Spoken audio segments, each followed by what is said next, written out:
আসসালামু আলাইকুম সবাইকে। আবারও চলে আসলাম আমি মোমো নতুন আরেকটা ভিডিও নিয়ে। আজকে আমি আপনাদেরকে দেখাবো আমি বাসায় বইসা বইসা কীভাবে সুন্দর এরকম গ্রিন গ্রিন একটা মিয়োনিজ বানায় ফেলালাম।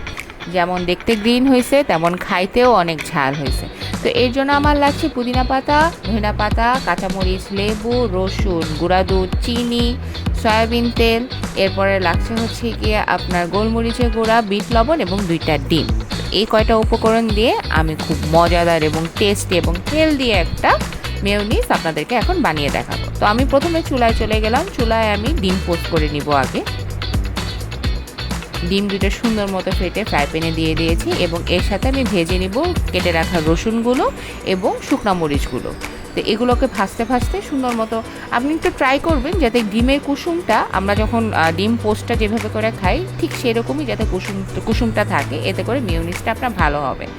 তো এই আমার ভেজে নেওয়া হয়ে গেলো। এখন হচ্ছে ব্লেন্ডারের পালা। তো আমি ফার্স্টে ব্লেন্ডার জগে দিয়েছিলাম। ব্লেন্ডার জগে এখানে পুদিনা পাতা, আপনার ধনিয়া পাতা আর লেবু দিয়ে আর হচ্ছে গিয়ে গ্রিন চিলি দিয়ে ফার্স্টে ব্লেন্ড করে নিব। তো ব্লেন্ড করতে গিয়ে দেখি যে আমার এই ব্লেন্ডার জগটা নষ্ট হয়ে গেছে। এই জন্য আমি আবার নতুন আরেকটা ব্লেন্ডারে প্লেসমেন্ট করে নিলাম। এরপর আবার এটাকে ব্লেন্ড করে নিচ্ছি।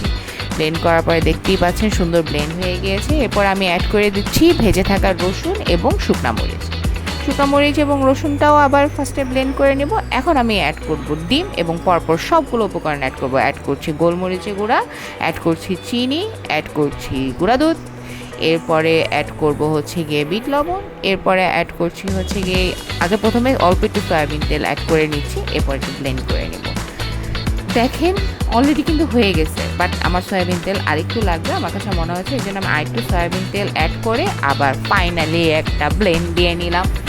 চোস চোস চোস, অনেক সুন্দর হয়েছে, অনেক সুন্দর হয়েছে, অনেক সুন্দর হয়েছে এবং খাইতে কী স্বাদ হয়েছে এটা বলার বাইরে।